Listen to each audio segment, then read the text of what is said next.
I know a number of people. Some are students, some people I know from the park and the oldest African drum circle in the region, maybe in the nation. Hello, all these people's faces. My students call me Professor G. I teach hip hop. I teach Black American music next semester if you're interested in a course. And I am an embodied ethnomusicologist. I am known for my study of Black girlhood studies. And that includes boys making fun of us doing games. Eeny, meeny, fipsidini, ucha, kambalini, achikachi, liberace, I love you, toot, shampoo. I'm gonna start with one of my poems.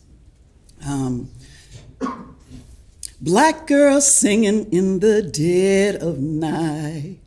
Take these broken wings and learn to fly. All your life, you were only waiting for this moment to arise. Black can be me, a Black girl stepping on the cracks of my mama's back breaking. Black and me here in hip hop time, how can that be? She, not funking up a groove or making b-boy moves to make James Brown holler, ow, could God be cruel and leave us out of our history? Let me write a rhyme so I can wrap myself in it.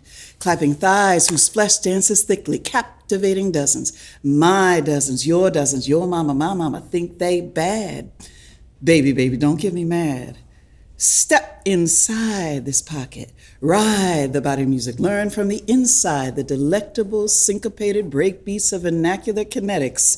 Style. Black can be me. Black like she, there in hip hop time, how can that be? 'Cause she can write of motion and entwine her story into it. Thank you.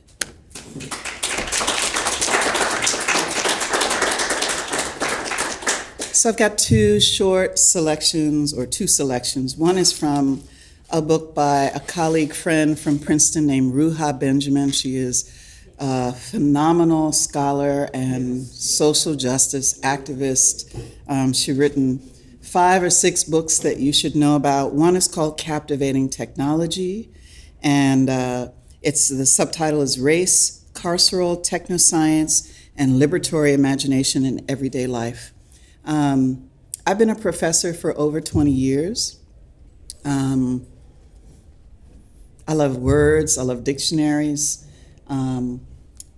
When I was 13 or 14, my mother told me that you love that romantic stuff. I don't know why you write that poetry and all this stuff. And so I stopped writing poetry for a long time. And I've been singing since I was 2 years old, going out of my head over you, old doo-wop tune. And I lost my voice many, many times. And I say this to the emerging adults in the room, that finding one's voice is probably a lifelong journey for many people of African descent, because so much about what we do is taught that we shouldn't do it. Don't do this, don't touch that, that's to this, that's to that. So it's taken me a long time to own my voice, and I always, if you've been in my classrooms, I'm always talking about emerging adults finding their voice. So I'm gonna read from this Captivating Technology. I have been captivated by technology. I'm a technologist of a sort, so is Dr. Turman. We met in Brooklyn. We both do Black girlhood studies. I was a part of many conferences that she's already done, and I know her daughter, and so Brooklyn and the connection, we're bringing that here for you. Home of spoken word in my book. So this is just from the introduction of the book. It's called Captivating Technology by Ruha Benjamin, edited by her. Race, Carceral Technoscience, and Liberatory Imagination in Everyday Life. All paradises, Toni Morrison wrote, all utopias are designed by who is not there, by the people who are not allowed in. What is so astonishing about the fact that our prisons resemble factories, writes Michel Foucault, a French sociologist, that it resembles factories, schools, military bases, and hospitals, all of which in turn resemble prisons. Let me read that again. What is so astonishing about the fact that our prisons resemble our factories, schools, military bases, and hospitals, all of which in turn resemble prisons? Technology captivates. Capturing bodies, dash cams on the front of police vehicles recording traffic stops turned deadly, as with the arrest of Sandra Bland on a Texas highway. Robot cranes reaching 30 feet in the air, monitoring images and heat signatures throughout Camden, New Jersey, deepening police occupation of impoverished neighborhoods. Crime detection algorithms label Black defendants higher risk than their white counterparts, reinforcing popular stereotypes of criminality and innocence beyond the veneer of objectivity. Electronic ankle monitors wrapping around the limbs of thousands of people as they await trial or serve parole, an attractive alternative, they say, to cages, more humane and cost-effective than jails, we are told. Tools, in this way, capture more than just people's bodies. They also capture imagination, offering technological fixes with a wide range of social problems. Electronic tracking and location systems are part of a growing suite of interventions dubbed techno-corrections. Indeed, these interventions come bubble-wrapped in rhetoric about correcting, not just individuals, but social disorders such as poverty and crime. In the first ever report analyzing the impact of electronic monitoring of youth in California, we learn that e-monitoring entails a combination of onerous and arbitrary rules that end up forcing young people back into custody for technical violations. Attractive fixes, it turns out, produce new opportunities for youth to violate the law and thereby new grounds for penalizing them. But perhaps this is the point. Could it be that we don't need techno-corrections to make us secure, that we need social insecurity to justify techno-corrections? Captivating technologies examine how the management, control, and quote-unquote correction of poor and racialized people provide the raison d'etre, the reason for living, for investing in discriminatory designs. She writes in the beginning of the book, the preface, can a robot or an algorithm be racist? A simple question with a very simple answer. The reason why there is some confusion in the varied responses to this question is directly related to how much context and history is known about what goes into the computer programming. If the programmer knows little or nothing about the substance of the matter, for example, from outside their own culture, the chances are very high that the seeming neutrality of data in will miss where there is racism embedded in the algorithm. Let's take two basic elements of a democratic society, voting rights and marriage eligibility. As a heuristic tool, it will be useful to contrast the voting access and marriage eligibility of a Japanese person of Burakamin descent. Burakamin in Japan are the indigenous people of Japan. They're brown, they're not white, they don't lighten their skins. Where was I? So it would be useful to contrast the voting access and marriage eligibility of a Japanese person from Burakumin descent in Japan with how American citizens of recent European or African descent in the United States are affected by voting rights and marriageability. Here are the first lines from a New York Times report of September 1st, 2017. Quote, "The calls started flooding in from hundreds of irate North Carolina voters just after 7 a.m. on Election Day last November. Dozens were told they were ineligible to vote and were turned away at the polls, even when They displayed current registration cards. Others were sent from one polling place to another, only to be rejected. Scores of voters were incorrectly told they had cast ballots days earlier. In one precinct, voting halted for 2 hours.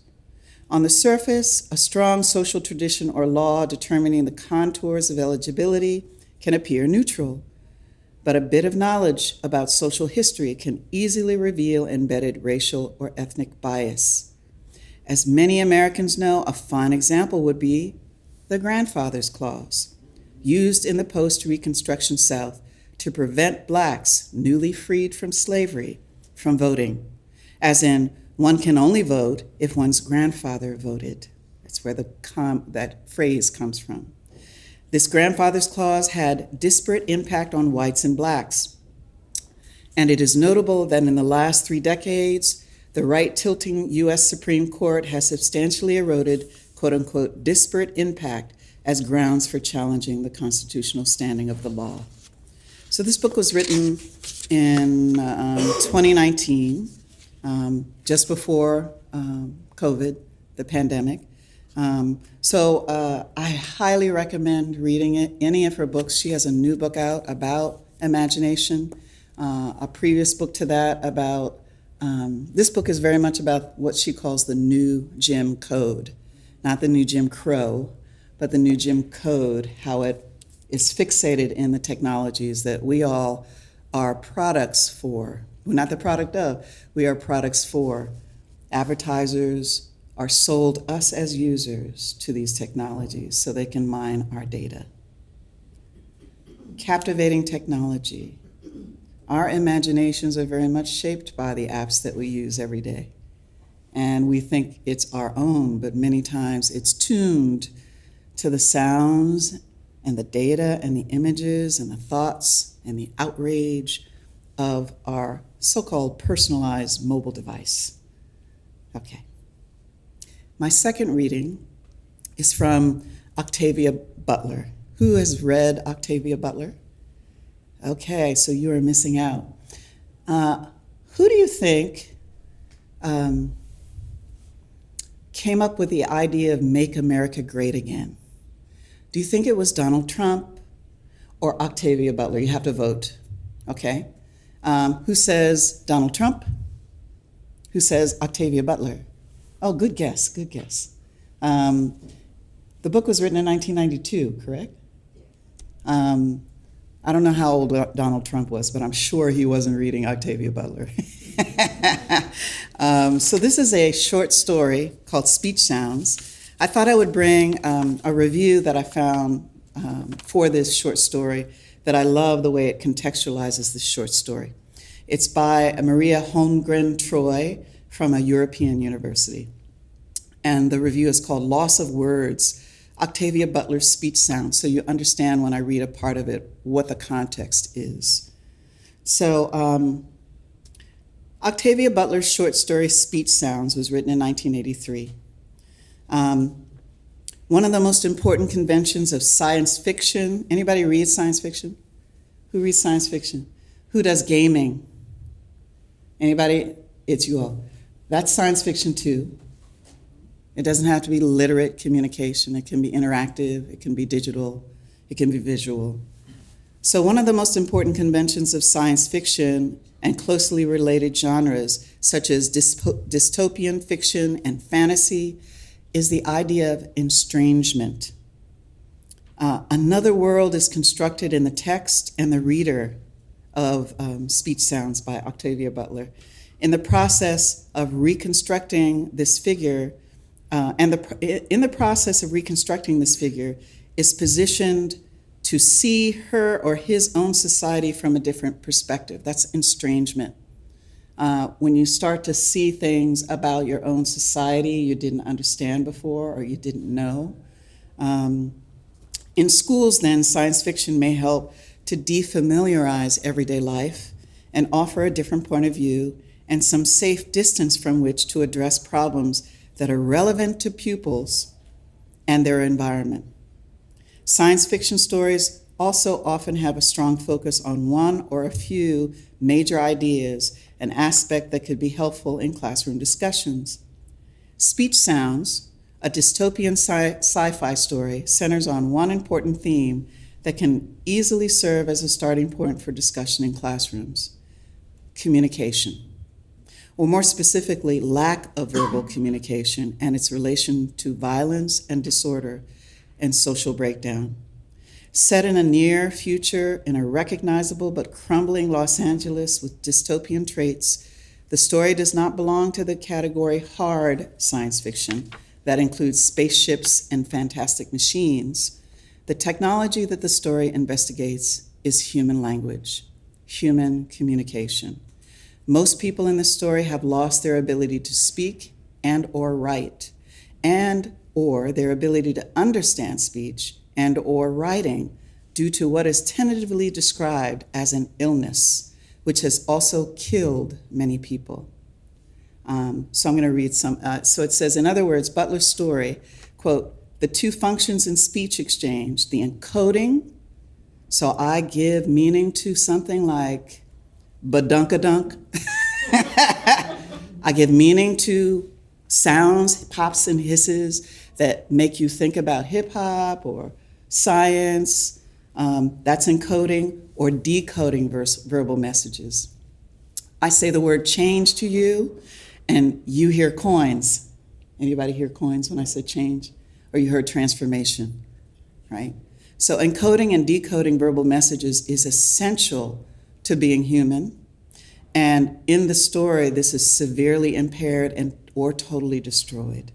The consequences of the language impairment are a loss of intellectual abilities, constant misunderstandings, murderous jealousy, violence, and the dissolution of society. So I'm just going to read just a couple of pages from near the end of the story. And I'm always going to start with girls because that's what I do. You following along? Am I losing you yet? Anybody? I have a friend who says, if you stop listening before I end up speaking, you let me know. Raise your hand. She had found and lost the man so quickly. It was as though she had been snatched from comfort and security and given a sudden, inexplicable beating. Her head would not clear. She could not think. Somehow, she made herself go back to him, look at him. She found herself on her knees beside him with no memory of having knelt. She stroked his face, his beard. One of the children made a noise and she looked at them, at the woman who was probably their mother.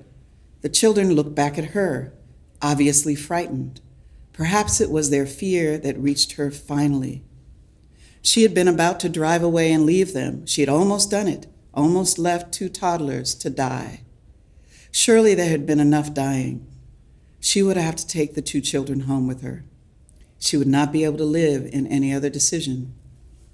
She looked around for a place to bury 3 bodies, or 2. She wondered if the murderer were the children's father. Before the silence, the police had always said some of the most dangerous calls they went out on were domestic disturbance calls. Obsidian, one of the characters, should have known that, not that the knowledge would have kept him in the car. It would not have held her back either. She could not have watched the woman murdered and done nothing. She dragged Obsidian toward the car. She had nothing to dig with her, and no one to guard her while she dug. Better to take the bodies with her and bury them next to her husband and her children. Obsidian would come home with her after all. Obsidian is a man that she meets, and they can't communicate because language is lost, but they have a kind of a romance that has to be communicated without any speech that you're interested in other people. When she had gotten him, and now he's been killed. When she had gotten him into the floor in the back, she returned for the woman. The little girl, thin, dirty, solemn, stood up and unknowingly gave Rye a gift. As Rye began to drag the woman by her arms, the little girl screamed, "No!" Rye dropped the woman and stared at the girl. "No!" the girl repeated. She came to stand beside the woman. "Go away," she told Rye. "Don't talk," the little boy said to her. There was no blurring or confusing of sounds. Both children had spoken, and Rai had understood. The boy looked at the dead murderer and moved further from him. He took the girl's hand. "Be quiet," he whispered. Fluent speech. Had the woman died because she could talk and had taught her children to talk? Had she been killed by a husband's festering anger or by a stranger's jealous rage? And the children, they must have been born after the silence. Had the disease run its course then? Or were these children simply immune? Certainly they had had time to fall sick and silent. Rai's mind leaped ahead. What if children of 3 or fewer years were safe and able to learn language? What if all they needed were teachers and protectors? Rai glanced at the dead murderer. To her shame, she thought she could understand some of the passions that must have driven him, whomever he was. Anger, frustration, hopelessness, insane jealousy.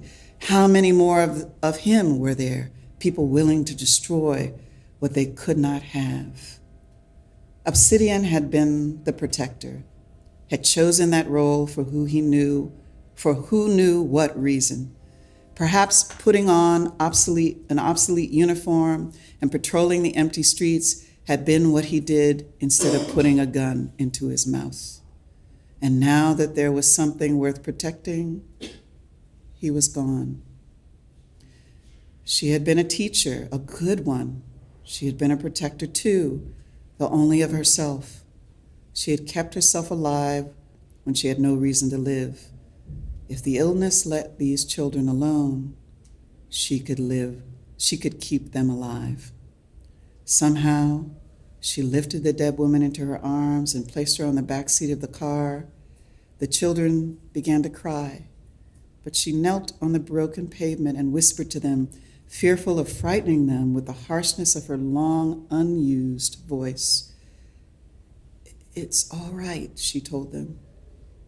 "You're going with us too. Come on." She lifted them both, one in each arm. They were so light. Had they been getting enough to eat? The boy covered her mouth with his hand, but she moved her face away. "It's all right for me to talk," she told him. "As long as no one's around, it's all right." She put the boy down on the front seat of the car, and he moved over without being told to make room for the girl. When they were both in the car, Rai leaned against the window looking at them, seeing that they were less afraid now, that they watched her with at least as much curiosity as fear. "I'm Valerie Rai," she said, savoring the words. "It's all right for you to talk to me." Thank you.